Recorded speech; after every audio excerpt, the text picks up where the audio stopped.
Hello and a very good morning to all my dear students. Dear students, this video lecture is in continuation with the previous video lecture that was on the concept of elasticity of demand. बच्चों, यह video lesson पिछले video lesson की निरंतरता में है और इसमें हम आज मांग की लोच विषय को आगे बढ़ाएंगे और आज का हमारा डिस्कशन का पॉइंट होगा मांग की कीमत लोच, price elasticity of demand. Price elasticity of demand is a measurement of percentage change in demand due to percentage change in own price of the commodity.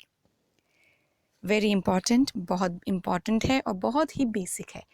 जब भी हम बात करते हैं मांग की लोच की तो सर्वप्रथम हम बात करते हैं मांग की कीमत लोच विषय की. तो यहाँ पर वही एक्सप्लेन किया है कि मांग की कीमत लोच जो है वो क्या होती है बच्चों.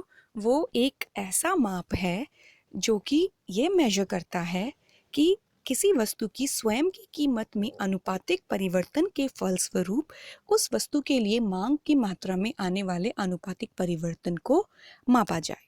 ठीक है, मतलब यहाँ पे क्या दो पॉइंट इंपॉर्टेंट हुए.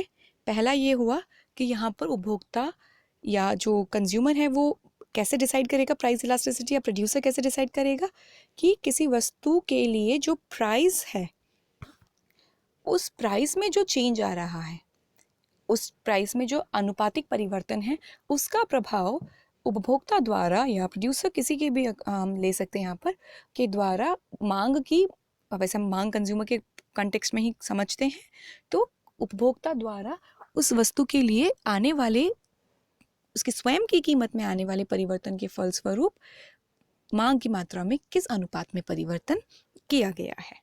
The price elasticity of demand may be defined as the ratio of the relative change in demand and price variables. ठीक है, यहाँ पर इसको एक फॉर्मूला वाइज में एक्सप्लेन किया गया है, वो आप देखिए. इलास्टिसिटी को हम स्मॉल ई से डिनोट करते हैं और अगर हम प्राइस इलास्टिसिटी की बात करें तो हम स्मॉल ई और पी लिख सकते हैं नीचे. ठीक है, तो यहाँ पर देखिए फॉर्मूला क्या हुआ. परसेंटेज और proportional change in quantity demanded divided by percentage और प्रोपोर्शनल चेंज इन प्राइस. मतलब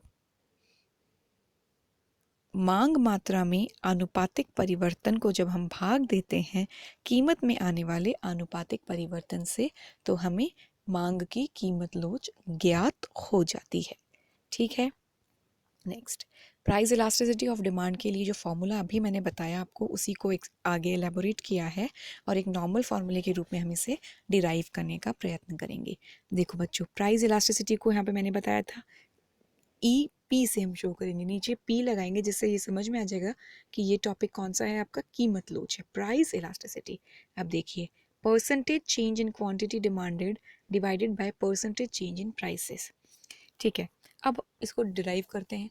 percentage change in quantity demanded हम कैसे मांग मात्रा में अनुपातिक या प्रतिशत परिवर्तन को मापते हैं. वो हम ऐसे मापेंगे बच्चों कि हम चेंज इन क्वांटिटी डिमांडेड मांग में होने वाले परिवर्तन को लेंगे, उसे डिवाइड करेंगे शुरुआती या ओरिजिनल जो हमारी मात्रा थी मांग मात्रा उससे, और उसको मल्टीप्लाई कर देंगे 100 से. सेम हम प्राइस के लिए लेंगे, चेंज इन प्राइस, प्राइस में परिवर्तन अर्थात कीमत में परिवर्तन को भाग देंगे शुरुआती कीमत से और उसको मल्टीप्लाई करेंगे 100 से.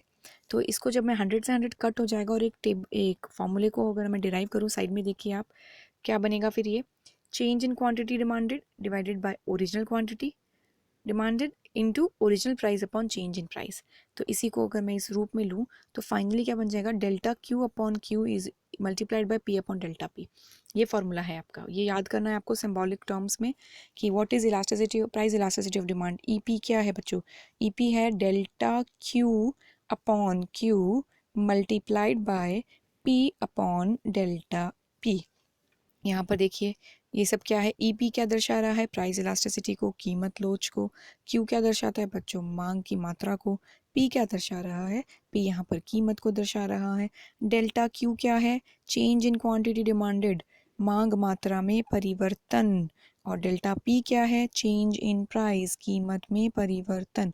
ये फार्मूला आप लर्न कर लीजिएगा, आपको बहुत इंपॉर्टेंट है. प्राइस इलास्टिसिटी का फार्मूला आपको याद करना है. चलो नेक्स्ट स्लाइड में हम देखते हैं degree of price elasticity of demand. अब हम मांग की कीमत लोच की श्रेणियों के बारे में पढ़ेंगे। We will discuss about the degrees of price elasticity of demand. 5 cases of elasticity of demand are studied depending upon their degrees. 5 श्रेणियों में विभाजित किया जाता है मांग की कीमत लोच को। पहला होता है परफेक्टली इलास्टिक, पूर्णतः लोचदार। दूसरा होता है परफेक्टली इनइलास्टिक, पूर्णतः बेलोचदार।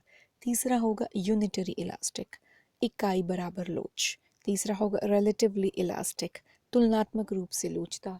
फिफ्थ होगा रिलेटिवली इनइलास्टिक, तुलनात्मक रूप से बेलोचदार।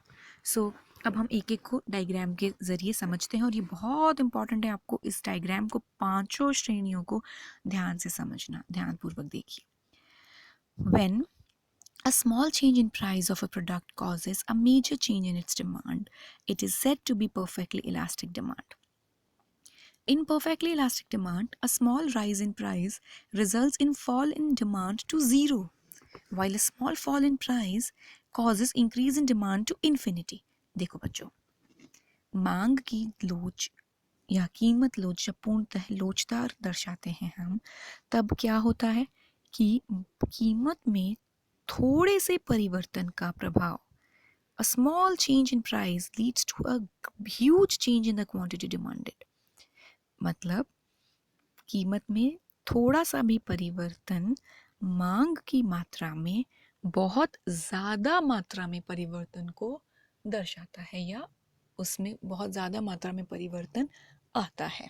ठीक है, देखिए एग्जाम्पल भी यहाँ पे बताया है कि मान लीजिए अगर प्राइस थोड़ी सी भी गिर जाती है, बढ़ जाती है, सपोज अगर कीमत थोड़ी सी भी बढ़ जाती है, a small rise in price, वो क्या होगा, उसका फलस्वरूप, उसके परिणाम में क्या होगा कि मांग की जो मात्रा है वो एकदम शून्य हो जाएगी कीमत के थोड़ा सा बढ़ने पर ही। ठीक है, तो वही मांग की लोच क्या करता है बच्चों, प्राइस में जो परिवर्तन आ रहा है, हल्का सा, थोड़ा सा, ज़्यादा जो भी परिवर्तन आ रहा है, उसका प्रभाव मांग की मात्रा पर किस सीमा तक पड़ता है कि थोड़े से चेंज से, मान लीजिए प्राइस थोड़ी सी बढ़ गई, मांग की मात्रा बिल्कुल शून्य कर दी, तो ये क्या हुआ, बहुत ज़्यादा लोच, बहुत ज़्यादा रेस्पॉन्सिवनेस दिखा रहा है, यहाँ पर बहुत ज़्यादा प्रभावित हो रही है मांग मात्रा कीमत के परिवर्तन के कारण, तो इसलिए इसे पूर्णतः लोचदार मांग की लोच कहा गया है।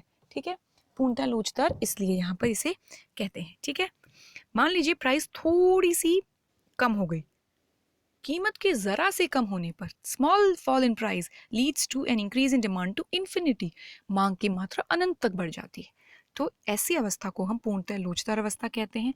और इसके लिए हमारा जो डायग्राम होता है वो ये होता है, ये हमारा डायग्राम होगा। यहाँ पर आप देखिए एक्स और वाई दो अक्षांश बनाए हैं मैंने। एक्स अक्षांश पे मैंने क्वांटिटी डिमांडेड लिया है, मांग मात्रा को, और वाई अक्षांश पे मैंने कीमत को दर्शाया है। प्राइस, वस्तु की कीमत ओ पी रखी है, पहले मांग मात्रा ओ क्यू 1 थी, प्राइस उतनी ही रही ओ क्यू 2, ये लेवल, सॉरी पहले ओ क्यू थी, फिर ओ क्यू 1 हुई और फिर ओ क्यू 2 हुई। यहाँ पर एक क्षैतिज मांग वक्र मिलेगा आपको, बिल्कुल फ्लैट डिमांड कर्व प्राप्त होगा। ठीक है, बिल्कुल फ्लैट डिमांड कर्व आपको देखने को मिलेगा किस अवस्था में, जब मांग की लोच पूर्णतः लोचदार होती है। परफेक्टली इलास्टिक डिमांड के संदर्भ में हमें मांग की लोच, मांग वक्र एक्स अक्षांश से क्षैतिज मिलेगा, horizontal to the x axis, okay, and we can say parallel to x axis, और ये बिल्कुल फ्लैट कर्व मिलेगा आपको। और हम इसमें कहेंगे a perfectly elastic demand refers to the situation when demand is infinite at the following और द प्रिवेलिंग प्राइसेस। और इस अवस्था को हम ये भी कहते हैं कि दी हुई कीमत पर जब मांग आपकी अनंत हो, तो ऐसी अवस्था में हम पूर्णतः लोचदार मांग समझते हैं। In case of perfectly elastic demand, a small rise in price results in fall in demand to zero, while a small fall in price causes increase in demand to infinity. The degree of elasticity of demand helps in defining the shape and slope of a demand curve.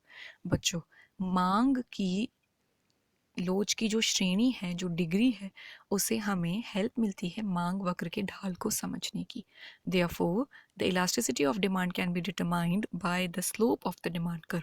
और इसलिए ही मांग की लोच हम निर्धारित कर सकते हैं मांग वक्र के ढाल को देख करके. ठीक है, मांग वक्र का ढाल जैसा होगा उसी के अकॉर्डिंग हम मांग की लोच को की डिग्री या श्रेणी को दर्शा सकते हैं. Flatter the slope of the demand curve higher the elasticity of demand. जितना ज़्यादा फ्लैट होगा हमारा मांग वक्र का ढाल उतनी ही ऊंची मांग की लोच होगी.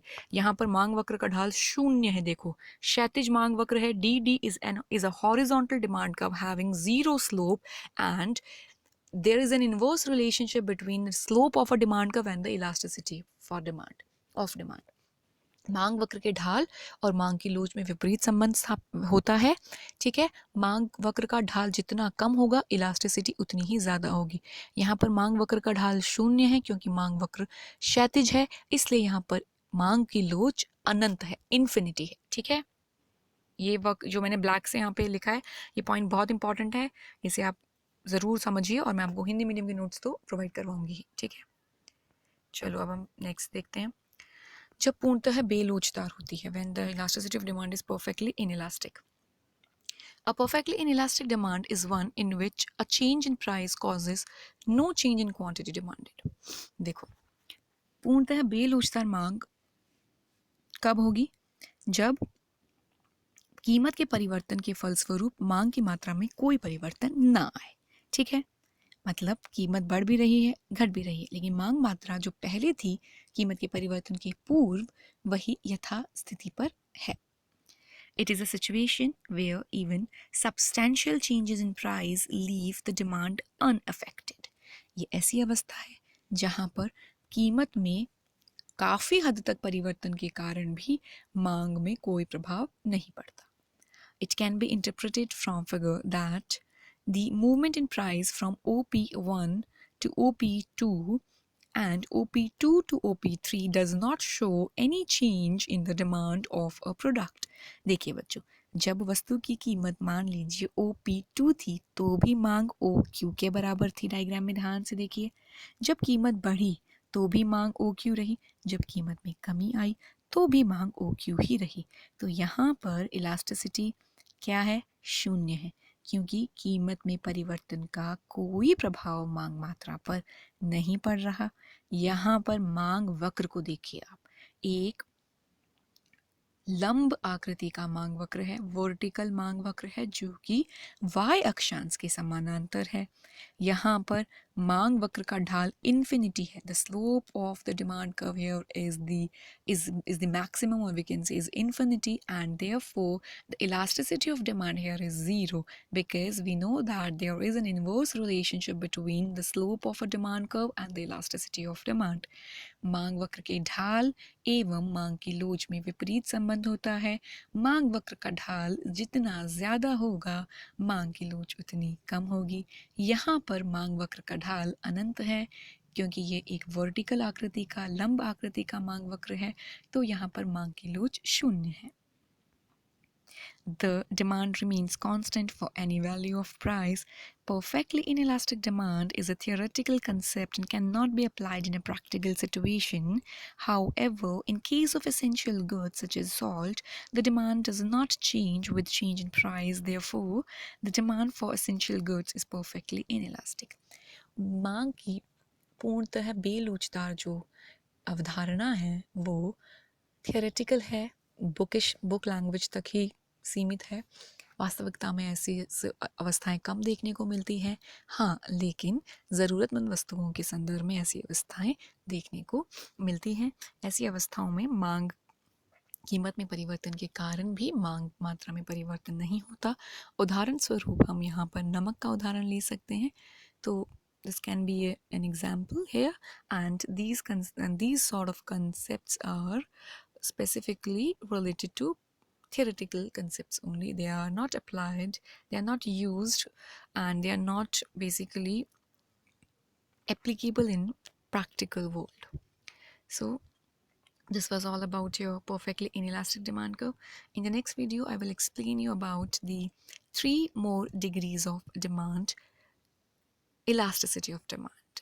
नेक्स्ट वीडियो में हम मांग की लोच की 3 और श्रेणियों के बारे में पढ़ेंगे और डायग्राम को समझेंगे। बच्चों, आपको मैं इन सभी कंसेप्ट्स के हिंदी मीडियम नोट्स पीडीएफ के रूप में प्रोवाइड करवा दूंगी। आप उनमें से देख के अपने फेयर नोट्स ज़रूर बना लीजिए। Thank you so much for listening to this video.